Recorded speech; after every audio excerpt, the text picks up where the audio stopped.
massive. It is 10 meters wide. It is 7 meters high. It features 130 meticulously painted, life-sized figures.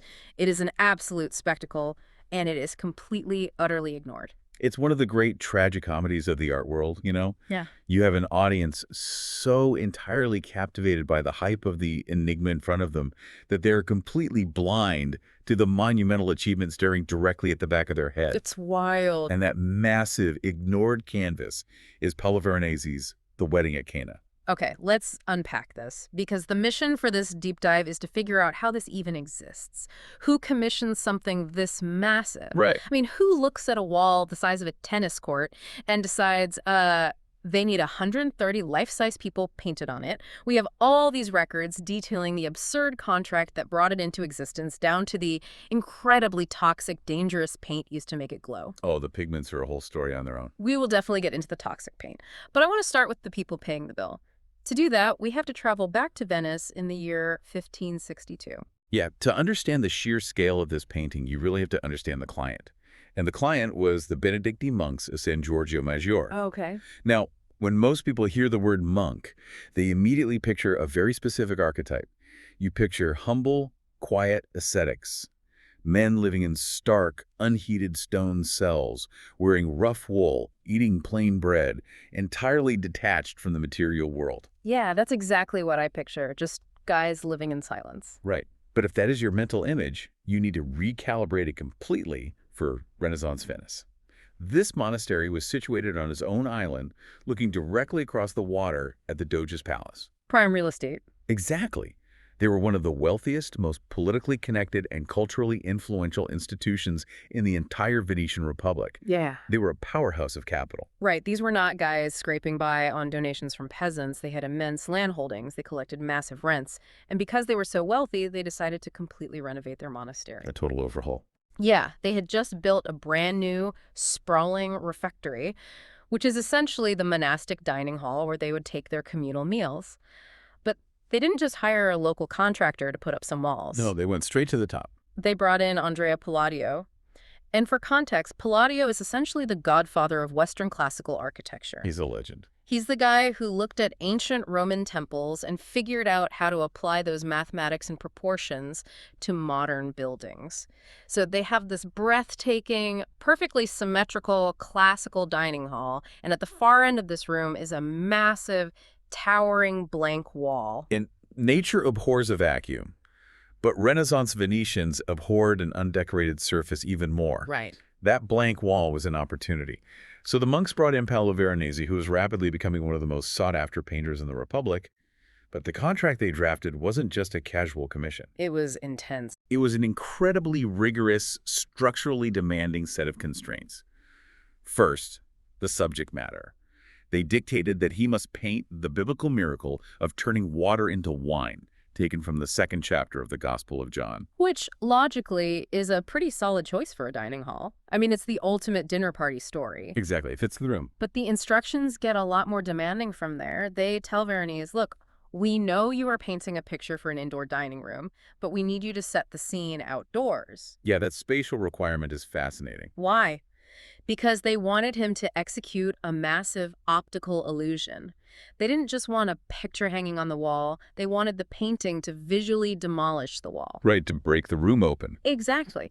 They wanted the canvas to act as an architectural continuation of Palladio's real-world room, expanding the physical dimensions of their dining hall out into a painted courtyard. It's a highly sophisticated spatial requirement. But then comes the logistical nightmare for the artist. Oh, this is the craziest part. The contract explicitly required Veronese to fit as many figures onto the canvas as physically possible. They wanted a teeming, overflowing, vibrant crowd. As many as physically possible. That is such a wild constraint to put on a painter. Just pack them in. Just fill the space. And the real kicker, he had to execute this 70 square meter, hyper-detailed, mathematically precise architectural illusion in exactly 1 year. 1 year. It's almost unbelievable. I mean, I know people who have taken 18 months just to pick out a tile pattern for their half bathroom. Yeah, when you consider the sheer square footage and the fact that Veronese was painting life-sized figures with intricate fabrics, jewels, and expressions, a 1-year deadline is staggering. Totally. But the monks were willing to compensate him for this impossible feat. The payment outlined in the contract was immense. Veronese was to receive 324 gold ducats. Okay. Ducats is one of those words that always just sounds like pirate treasure or fantasy money to modern ears, so let's contextualize that.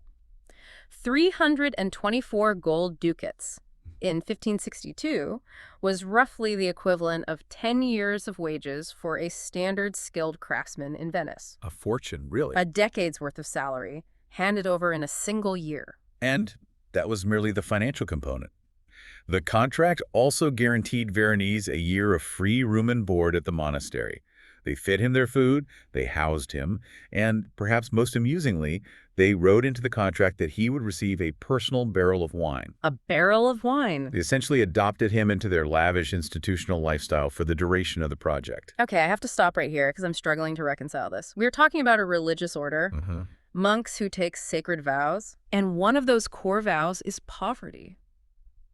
How in the world does a monastery justify spending a decade's worth of a working man's wages, plus housing, plus a literal barrel of wine, just to decorate a single wall where they eat their dinners? Isn't that deeply, fundamentally hypocritical? It feels like a massive PR flex wrapped in religious clothing. Well, it's very easy for a modern observer to view it as pure hypocrisy. And you aren't wrong to see the glaring contradiction there. But to truly understand the Renaissance mindset, we have to recognize that their theology of wealth was very different from ours. How so? To a wealthy Venetian monastic order, building something profoundly beautiful wasn't necessarily a violation of their vows. It was considered an act of worship. Oh, interesting. They believed that human artistic brilliance was a reflection of divine glory. In their view, if you have the resources to build a magnificent Palladian hall and fill it with masterful art, failing to do so would be an insult to the god who provided those resources. Oh. Furthermore, this was Venice. It was a fiercely competitive maritime republic where civic pride and institutional prestige were paramount. The monastery was constantly hosting foreign dignitaries, ambassadors, and wealthy patrons. So it was a flex, but a sanctified one. Like, look how much God has blessed us. Let us show you our 70 square meter proof. Precisely. It was soft power. I get it. It's a completely different worldview. So Veronese signs the contract. He moves in. He gets his barrel of wine. He stares down this colossal wall, and he is immediately faced with a massive engineering problem. A huge one. He has been ordered to fit as many characters as physically possible onto this canvas, but if you just paint 130 people standing next to each other on a flat plane, you don't get a masterpiece. No, you get a mess. You get a crowded subway car, it would be visually suffocating. Visual noise is the enemy of composition. And what's fascinating here is that Veronese realized he couldn't simply approach this as a painter filling in a space. He had to approach it as an architect managing a population. He had to engineer the painting to control the chaos. And he solved this spatial problem by conceptually dividing the massive canvas into 3 distinct vertical zones. Yeah, when I was looking at the reproduction of this painting, the way he structures it is so clever. Let's start from the top. If you look at the upper section, taking up almost half of the vertical height of the canvas, Veronese paints a brilliant, sweeping blue sky dotted with soft white clouds, framed by 2 towering, classical white stone buildings that stretch upwards. And at first glance, you might think, well, that's just the background. But psychologically, it serves a critical function. It absolutely does. If he had filled that top half with more people leaning out of windows or heavy tapestries, the viewer would feel claustrophobic. By plunging the viewer's eye upward into this massive expanse of open sky, he provides visual breathing room. It acts as an exhaust valve for the painting. That's a great way to put it. It lets the entire composition exhale. It creates the illusion of infinite depth, which completely counteracts the density of the crowds below. Now, as your eye naturally descends from that open sky, you encounter a physical barrier. The balcony thing. Right. Exactly. Veronese paints a stone balustrade, a heavy railing, running horizontally right across the middle of the scene. It essentially slices the canvas in half. And behind that railing, up on a slightly elevated terrace, you have all the chaotic, behind-the-scenes reality of hosting a massive banquet. The service zone. This is where he places the busy servants, the kitchen staff, the cooks. There are literally guys up there with massive cleavers hacking into large cuts of raw meat.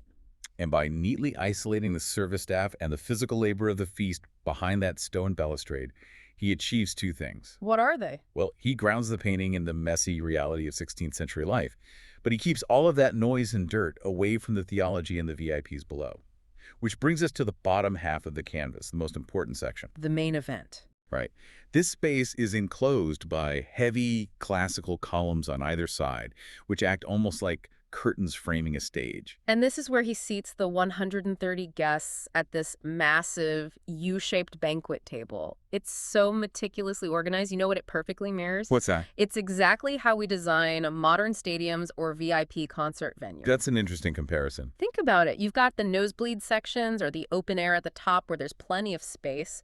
Then you drop down to the concourse level, which is where all the concession stands are, where the workers are rushing around, the raw logistics of the event. The service zone. Exactly. And then finally you go down to the floor seats, the velvet rope area, the VIP pit at the very bottom where all the celebrities are seated and the main action is happening. Veronese essentially invented VIP stadium seating in the 1560s to manage 130 people without losing the visual hierarchy. That is a highly accurate mechanical analogy. Right. It's all about controlling where the viewer feels they are allowed to look and maintaining a strict hierarchy of focus. Right. However, having built this incredible organized VIP zone, Veronese still has to execute the actual brief.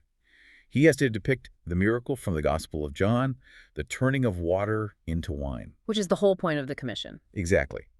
But in almost any other traditional Renaissance painting, the theological climax, the miracle itself, would be placed dead center in the foreground, demanding absolute, immediate attention. Yeah, think of Leonardo da Vinci's The Last Supper, where the entire perspective physically points to Christ in the center. Everything draws your eye right to him. Exactly. But here, Veronese hides it.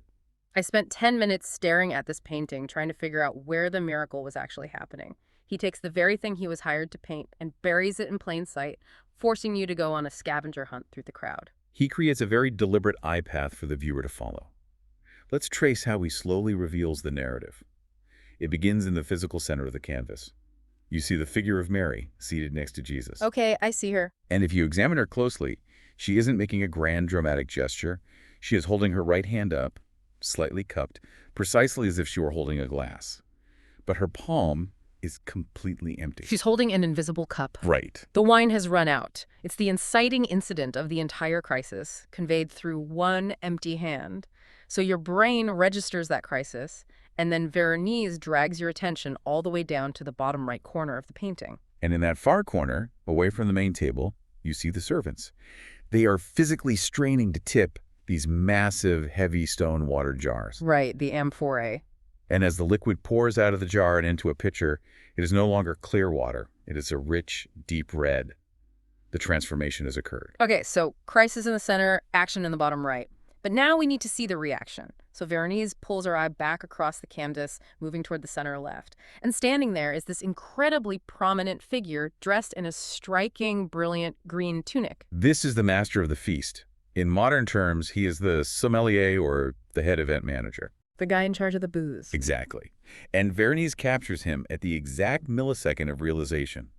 He holds a glass of the newly transformed wine. He is tasting it, and his posture is one of complete, rigid astonishment. He looks completely shocked. He is staring at the glass, recognizing that this isn't just an acceptable table wine. It is the finest vintage he has ever encountered. And that astonishment leads directly to the final step. Your eye follows the master of the feast as he directs his gaze and actually points his glass toward the far left edge of the canvas. Towards the groom. Right. He is looking directly at the groom of the wedding, gesturing to him with absolute confusion, basically asking, why on earth did you save a wine of this impossible quality for the very end of the night when everyone is already drunk? It is a brilliant sequential narrative. But think about the mechanics of what Veronese has done here. He has entirely decentered the central miracle of the Christian faith. He really did. The climax of the story is pushed to the margins, fractured and scattered across different corners of the canvas. Which begs the question, why? If I'm a painter hired by religious monks to paint a Bible story, why would I make the viewer work so hard to find the Jesus part? I mean, why scatter the theology? You scatter the theology because of who is occupying the space between those narrative points. Oh, I see where this is going. By decentering the miracle, Veronese physically forces the viewer's eye to travel across the entirety of the VIP crowd. To get from Mary's empty hand to the servant pouring the jar, your eye must drag past dozens of other faces. Right, you can't miss them. Exactly. To get from the astonished sommelier to the groom, your eyes must sweep over the assembled aristocracy. He designed this narrative scavenger hunt specifically to guarantee that every wealthy patron, every exquisite piece of silk, and every shimmering jewel he painted would be closely observed. He used the biblical narrative as a tour guide to show off his painting of the rich people. Essentially, yes. That is so incredibly clever, and it brings up one of the most jarring things about this painting. The story we just tracked. The empty cup, the jars, the sommelier, the groom, that perfectly follows the text of the Gospel of John. But the visual execution, the way these people actually look. Veronese takes the biblical reality and completely ignores it. The discrepancy between the sacred text and the painted reality is vast. Let's compare the historical reality of the gospel with Veronese's canvas. Let's do it. According to the text, this wedding took place in Cana, which was a modest, rural, first-century village in Galilee. You're talking dusty dirt roads, simple stone, and mud brick buildings. But you look at the canvas, and Veronese has painted a towering marble palace. It looks exactly like 16th century Venice at the absolute zenith of its imperial and mercantile power. And then look at the guest list. I mean, the biblical attendees would have been local peasants, extended family members, perhaps a few wandering disciples. But on the canvas, the VIP zone is packed with the Venetian elite. You have foreign diplomats, wealthy international merchants, women dressed in the absolute height of Renaissance fashion. It's a gathering of global trade barons, not Galilean fishermen. It's totally absurd. And the anachronism extends to the smallest, most intimate details of the feast, too.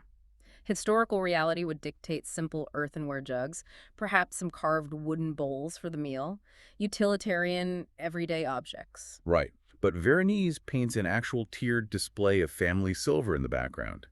There are crystal goblets catching the sunlight. And my favorite detail, and this just blows my mind, if you look closely at some of the guests, they are using actual gold toothpicks that they wear around their necks on chains as jewelry. Yes, the gold toothpick. Gold toothpicks at a peasant wedding in Galilee. That level of ostentatious wealth is frankly hilarious to find in a biblical scene. And finally, consider the textiles. The script dictates simple tunics woven from rough wool or linen, but Veronese's canvas is an absolute masterclass in luxury fabric rendering. The fabrics are insane. We see heavy gold-threaded brocade, sweeping yards of imported silk, and women wearing massive, heavy pearl necklaces. Now, here's where it gets really interesting, because these specific fashion choices, the pearls, the gold brocade, they weren't just Veronese wanting to paint pretty things. They actually intersected with the legal code of Venice at the time. I'm talking about sumptuary laws. Ah, yes, the sumptuary laws. For anyone who hasn't fallen down this historical rabbit hole, sumptuary laws were essentially the government legally regulating how much you were allowed to flex in public. That's a good summary. The Venetian state literally banned extravagant dress.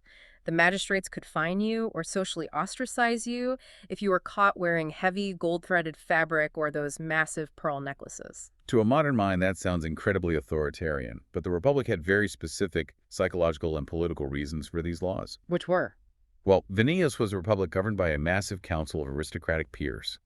They wanted to project an image of absolute unity and equality among the ruling class, at least on the surface. Ah, so no one could look better than anyone else. Exactly. Extreme, visible displays of personal wealth were viewed as a destabilizing threat to the collective state identity. If aristocratic families were constantly trying to outbling one another, it bred jealousy, factionalism, and social instability. That actually makes a lot of sense. So the Great Council strictly regulated what fabrics, furs, and jewels could be worn in daily life.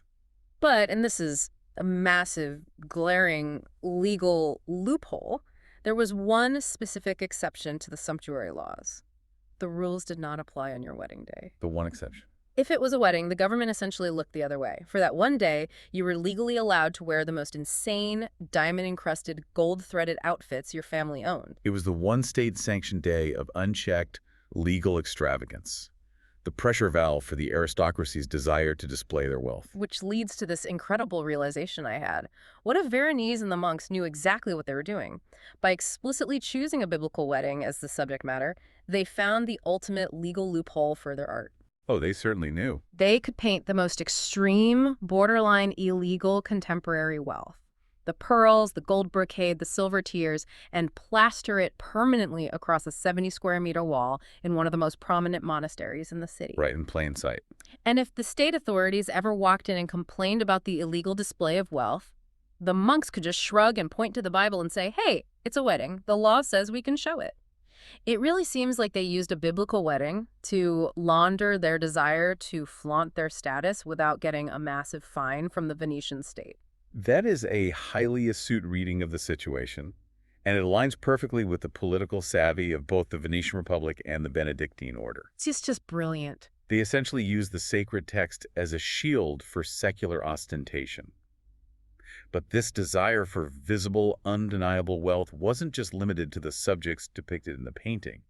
It extended to the very physical matter the painting was constructed from. The paint itself. The chemistry and economics of the paint itself tell a story of immense power. This is something I had never fully grasped about Renaissance art until now. The wealthy Venetians didn't just show off by painting expensive things.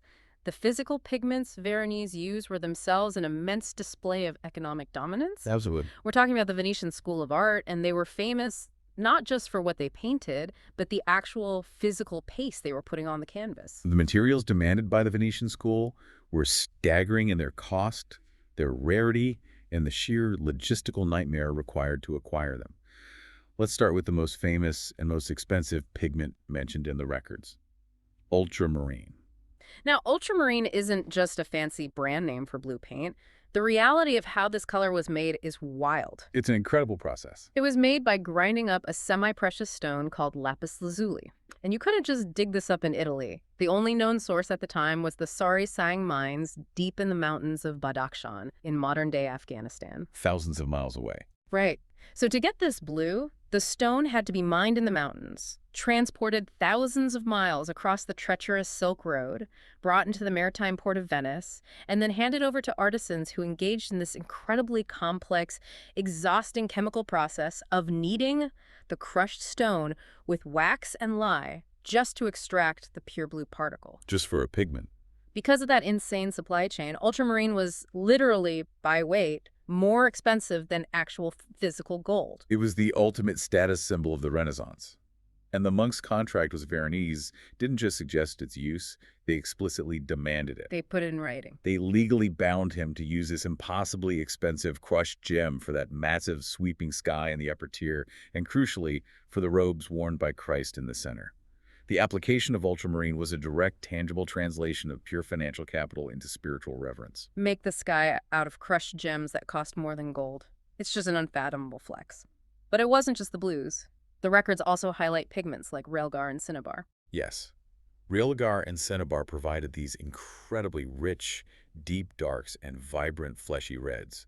And understanding these reds is crucial to understanding the mechanical difference between the artists in Venice and the artists in Florence. How so? Well, in Florence, think Michelangelo, Leonardo. The artistic philosophy was rooted in disegno, which means drawing or design. They believed the intellectual core of art was the outline. You draw a strict geometric boundary and then you color it in. Like a really sophisticated coloring book. Exactly. But the Venetians, Titian, Tintoretto, Veronese championed color. They believed color was the emotional truth of the world. So when Veronese painted a fold of heavy fabric, he didn't draw a black line to outline the shadow. What did he do instead? He would take a block of deep cinnabar red and place it right next to a block of slightly lighter red. He used the varying intensities of the raw pigment itself to sculpt the form, creating the illusion of 3D volume entirely through color, without relying on rigid outlines. Wow. It created a softer, more atmospheric, and deeply sensual reality on the canvas. Okay, so that's how you paint with outlines. You sculpt with shades of color. That makes sense. But then there is the yellow. Orpiment. The records single out a pigment called orpiment.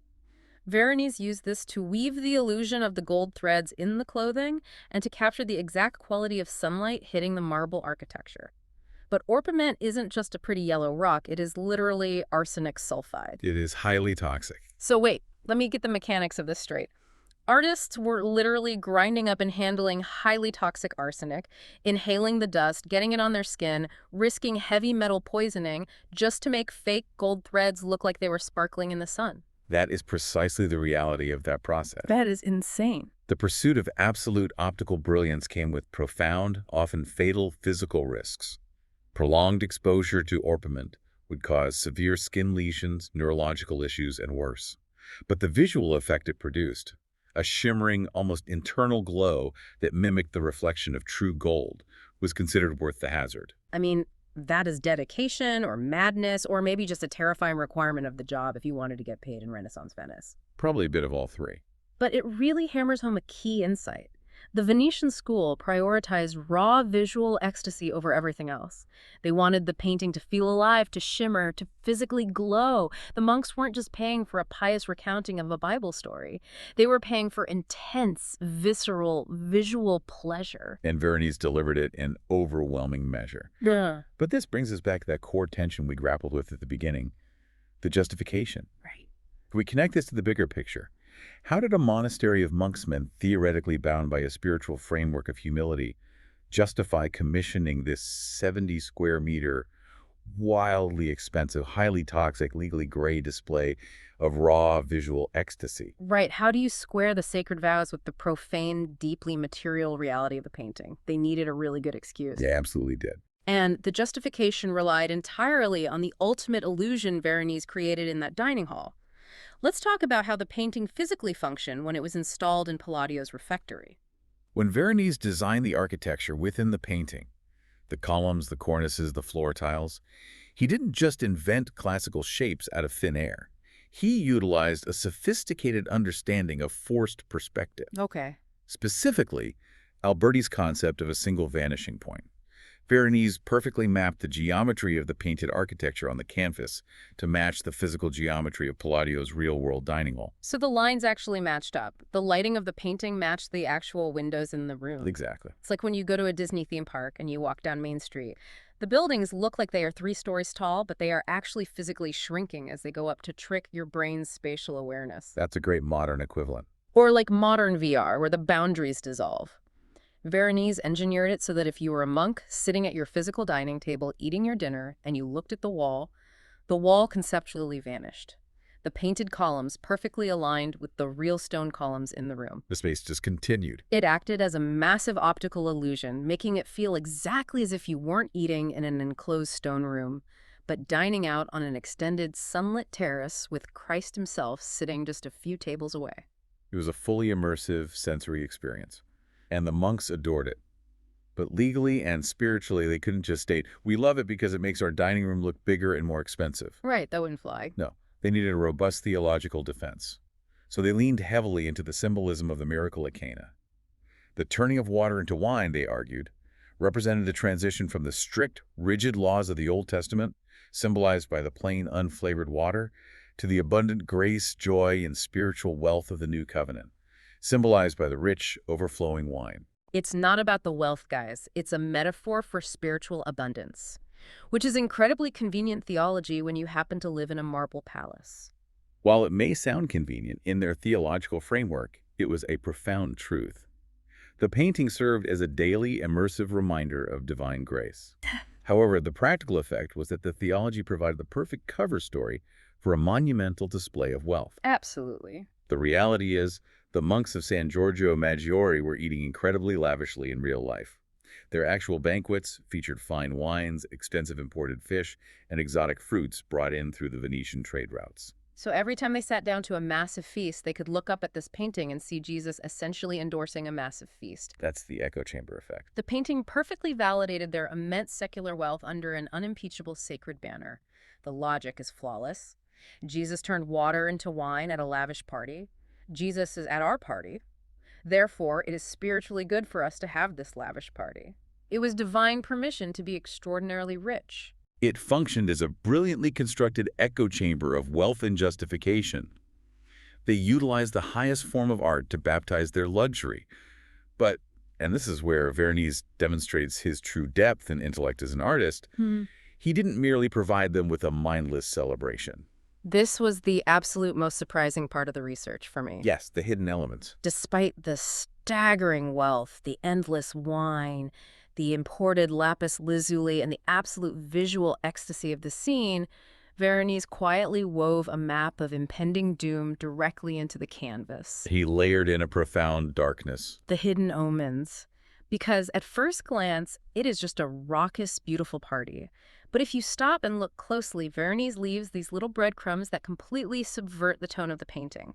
Let's hunt for these symbols, starting right above Jesus. If you direct your attention directly above Christ's head, up on that balustrade in the service zone we discussed earlier, Veronese painted a butcher. Okay. And this butcher has a large cleaver raised, physically hacked into the raw meat of a lamb. The Lamb of God. Exactly. It's such a jarring, violent image to place directly above the serene, glowing face of Jesus. It is a stark, unavoidable allegory for impending sacrifice. The meat is literally being prepared for the slaughter right over his head while everyone else is drinking and laughing. It's chilling once you actually notice it. It introduces a profound, inescapable gravity to the scene. It reminds the viewer of the cost of the miracle. Then, if we scan down near the center of the canvas amidst the chaos and the legs of the guests, we find a pair of hunting hounds. I noticed them. But they aren't roaming free or begging for scraps. They are bound together by a chain or leash. And in Renaissance visual language, dogs aren't just cute pets. Dogs represented loyalty, and being bound together like that was a widely recognized symbol of marital fidelity and binding loyalty. Which is fitting for a wedding. Which makes perfect sense for a painting about a wedding. It's a nod to the vows being taken by the couple on the left side of the painting. Indeed. It is a symbol of steadfastness. But Veronese deliberately counterbalances that loyalty with the right edge of the painting. A cat. Lurking in the shadows, somewhat isolated from the joy of the party, observing the scene, is a cat. Now, I love cats, but in the strict iconography of Renaissance art, they rarely meant anything good. Very true. The cat was a classic emblem of pure instinct, of uncontrollable chaos, and specifically the impending betrayal that inevitably follows a moment of triumph. It's almost like a visual reminder that Judas is waiting in the wings. The steadfast loyalty of the dogs is directly challenged by the lurking treachery of the cat. But the most powerful and perhaps the quietest symbol of all is located right in the foreground, directly in front of Christ. Sitting quietly on a table surrounded by the musicians, right? Yes. Amidst all the noise of the party, the tuning of lutes, the clinking glasses, and the talking diplomats, is an hourglass. An hourglass. It's painted so small, but once you notice it, it dominates the entire thematic weight of the painting. What is Veronese telling us by putting an hourglass right in front of Jesus at a party? It is the ultimate memento moris, a reminder of death.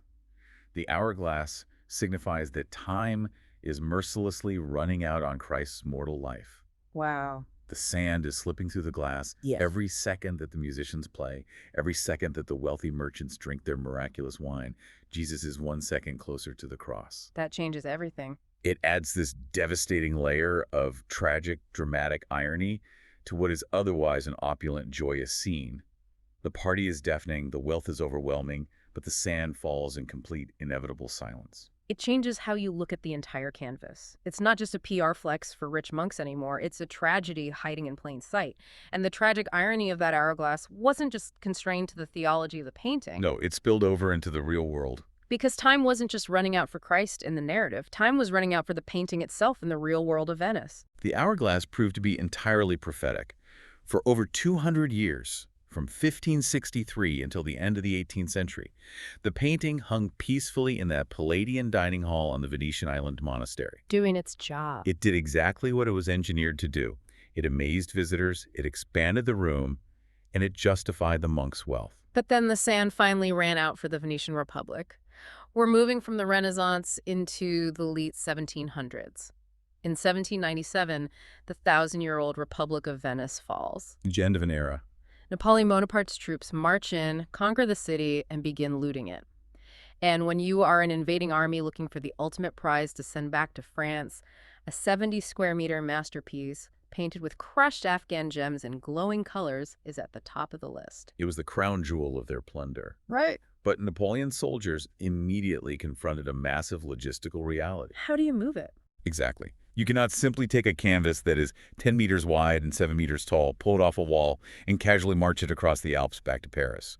It was far too large to transport intact through narrow mountain passes and rough roads. So how do you steal a painting the size of a tennis court? Do they carefully remove it from its stretcher, consult art conservators, and build a massive custom crate? Absolutely not. No.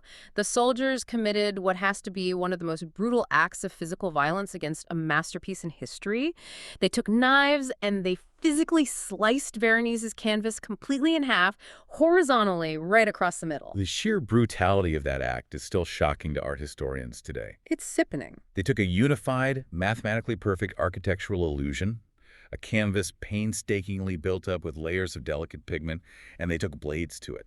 They severed it into two pieces. And then they just rolled it up. They rolled those two massive halves into giant cylinders, which caused immense stress and cracking to the paint layer, loaded them onto a boat, and shipped them as spoils of war to Paris, where they were eventually stitched back together. It makes my stomach drop just thinking about the sound of a knife ripping through that canvas. They violently ripped it out of its architectural context, the specific Palladian room it was engineered to perfectly match, and mutilated it just to make it fit on a wagon. It was a profound violation of the work. And the aftermath of this theft is incredibly frustrating. We know the history. Napoleon eventually falls from power. Treaties are signed. The stolen artifacts of Europe are supposed to be returned to their home countries. So what happens to the wedding at Cana? Well, France simply refuses to return it. Of course they do. Their official justification was an incredible piece of diplomatic audacity. They claimed to the world that the canvas, which, remember, their own soldiers had previously sliced in half with knives and rolled into tight cylinders, was now suddenly too fragile to survive the journey back to Venice. Oh, how incredibly convenient. We would love to give back the masterpiece we cut in half and stole, but alas, it's just too delicate to travel now. It was a very thinly veiled excuse. It is enraging. And to add insult to injury, the French government didn't just keep it. They sent a replacement painting to the monks in Venice instead, a work by Charles Lebrun, as if you could just swap out a 70-square-meter Veronese for something else of equal size, like it's a piece of furniture. The geopolitical reality of the era dictated the fate of the art. The victor kept the spoils, and the masterpiece was permanently exiled from the room it was born to inhabit. Which brings us all the way back to where we started. So what does this all mean? We began in the Louvre, looking at a crowd of 30,000 people sweating and shoving, all staring intently at the Mona Lisa. And now we know the staggering history, the mechanics, the chemistry, and the violence behind the massive painting hanging right behind them. The cruel irony is that the wedding at Cana was designed to be the focal point of a glorious Venetian dining hall, an immersive sensory experience of wealth, theology, and architectural genius. And now it's just there. And today, it remains permanently exiled in Paris, literally serving as wallpaper for the backs of tourists trying to get a selfie with a different painting. It is a profound shift in context. Yeah. And if we bring it back to Veronese's symbol map, to the symbol of the falling sand and the hourglass on the table, the resonance is incredibly powerful. It really is. Veronese painted a world that was absolutely obsessed with its own brilliance. The Venetian aristocracy in that canvas were obsessed with their wealth, their power, their fashion, and their endless, opulent celebrations. They thought their empire would last forever. They thought the maritime trade would never dry up, the music would never stop playing, and the party would just go on. But today, the Venetian Republic is completely gone. It fell to Napoleon.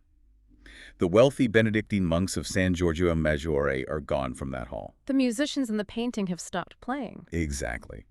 The hourglass reminds us of the painting's ultimate question. When the feast ends, and when the empires finally fall, what actually remains? The sand runs out on everything. The wealth fades, the political power shifts, the empires collapse. But the art endures. It does. Even sliced in half by soldiers, permanently exiled in a foreign country, and ignored by millions of tourists every single year, Veronese's masterpiece is still there, waiting. It outlasted the very people who commissioned it to prove their own immortality. It's an incredible story. And it leaves me with this final thought, something for you to mull over after we finish up our deep dive today.